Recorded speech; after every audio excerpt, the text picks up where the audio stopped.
name is Robbie N. I live here on the Big Island of Hawaii. I'm involved with Sri Yantra, which is a conscience-raising tax-exempt organization.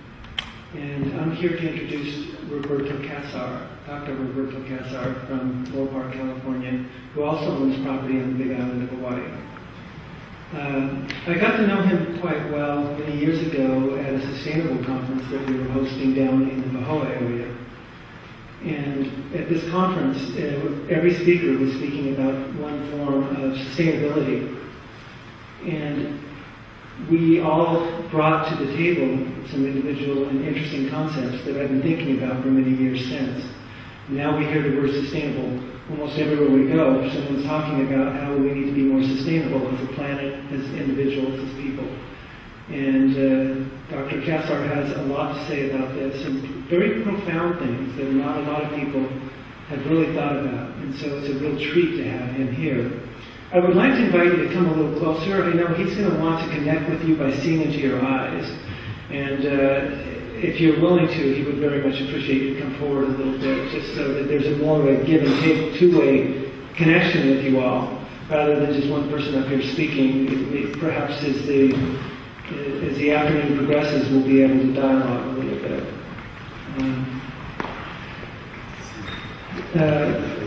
Dr. Cassar got his medical degree in chiropractic medicine, and he had one of the most successful practices in Southern California. And then he went on to work with a project, what he's calling Earthshift Project, and it's all about preparing ourselves and our bodies physically to be able to be sustainable, to be optimal. He's identified a lot of the problems, the booby traps along the way, and he's identified the solutions for those booby traps that are all around us. He's a resource of information, and I don't want to take any more time from him because he's going to have a lot of really interesting things to say. So with that, Dr. Cassar.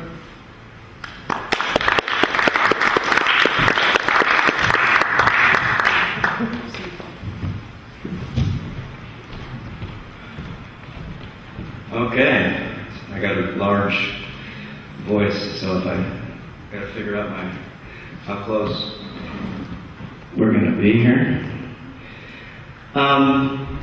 To start out with, a lot of people really want to find out how to become healthy, wealthy, happy, and sustainable.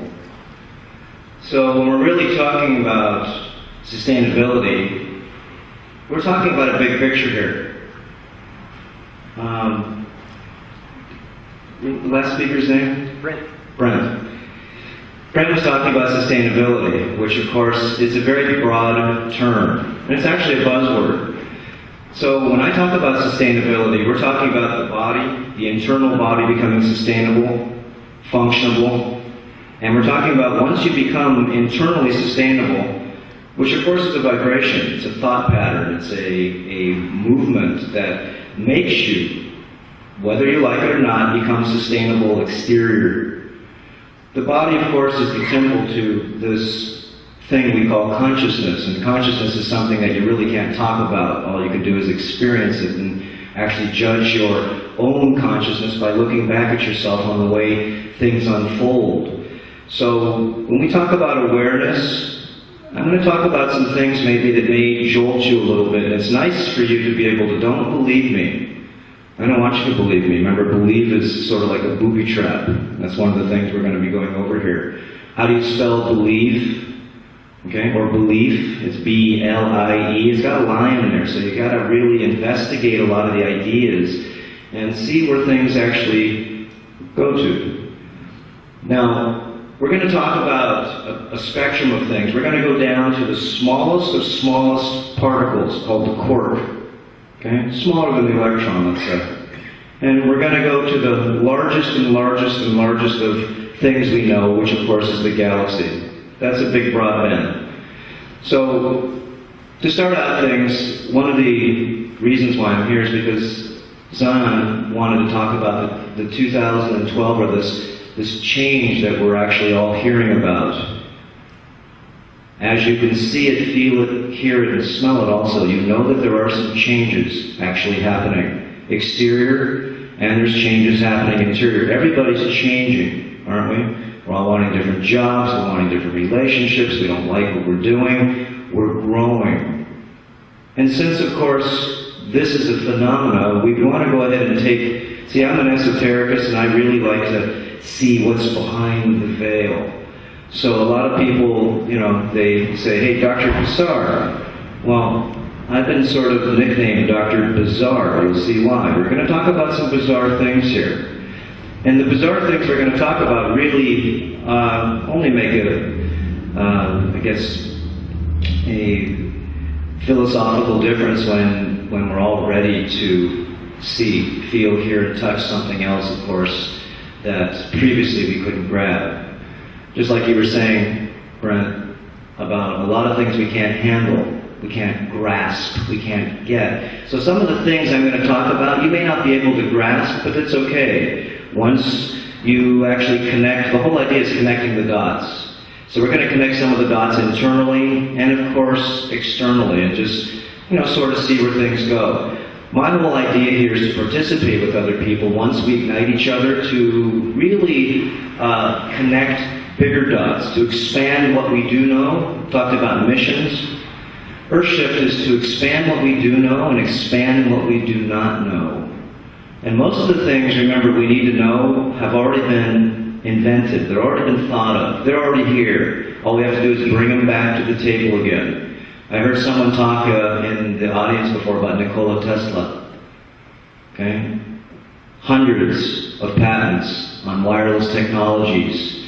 Hundreds of patents on ways to be able to become sustainable. It's not a good business.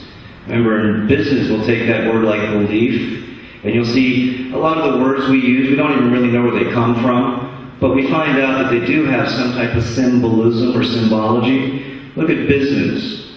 B-U-S-I-N. You have to sin to do business, don't you? You have to hold secrets.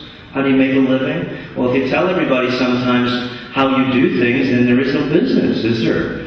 And so, really, a good business person is sort of like a good sinner. Okay? And not in all cases, but in a lot of cases here, what we have is we have a revealing right now at this time, and that's why there's a lot of commotion. Right now, if we talk about the cosmos, because now we're going to go real big for a second. We just finished the Piscean constellation. Has anybody heard of this constellation we're in right now? It's called the constellation of Pisces. And when you really look it up and do your homework, you'll see that the constellation of Pisces is a 2012-year constellation. I spoke the other day over at the Hawaiian Sanctuary just to sort of break some ice on some ideas, philosophies, disciplines, and different possible realities. And one of the realities that we have right now is we have this constellation change. Who had the power 2,000 years ago to press a button? 0000 and start out this sort of time code. You have to really look back. Remember, in order to see what we want to see, you have to step a picture back, step a few frames back, maybe 2 or 3, to become aware of becoming aware of becoming aware is very deep. So let's just talk about that for 1 second again. We're going to the cosmos now. We look up and we notice that there's 12 departments up in the cosmos. And this is important for all of us because we're all wondering, why is there so much change happening right now? How about there's different energy, there's different vibration, and of course those two things give us what's called consciousness. Body's an energy bracket, it's 18 gallons of salt water, it's a photochemical magnetic battery, isn't it so? And once you get this machine in a certain vibration or energy, as we say, the mind is controlled by the body. And if you see how, well, if it was your job to control 7 billion people, how would you do that? Okay? Consciousness, of course. So this is the revealing at this time. The constellation that we're leaving right now is a 2012-year constellation. Our sun, let's go through a little cosmos here. Our sun travels around us central star I call GC. On the planet Earth, the terrestrial plane, we call this sort of idea like Christ, JC, down here. But we're going cosmos. This is GC, Galactic Center, or Galactic Christ. So when you really look and see that the cosmos is made up of 12 different departments, and each department is approximately about 2,000 years, and each time our sun travels around this thing, this galactic center, we, the terrestrial inhabitants, and everything that swims in it becomes what that constellation or energy and vibration is heralding. So the constellation of Pisces was the constellation of duality. And duality means we really don't know too much, because that's part of the constellation. It's a constellation of non-light. You'll notice that the Pope, I'll go over this real quick here, the Pope wears a Maltese cross. So does Hitler. Pope has several of them on his body.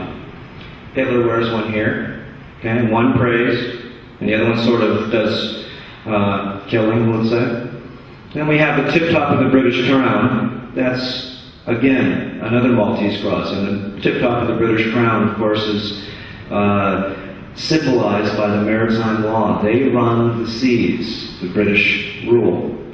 And then when you see the kings and queens, they all wear this Maltese cross there, even if you go to one of the hotels here on the Big Island.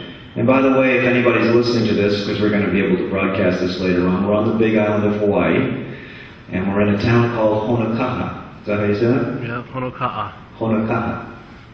I think so. It's hard for me to pronounce some of these names, but I'm learning. Now, once we understand that the galactic system is a time clock, you've heard of the Mayan constellation, this December 21st, 22nd, 11/11 universal time being sort of like a end of a cycle.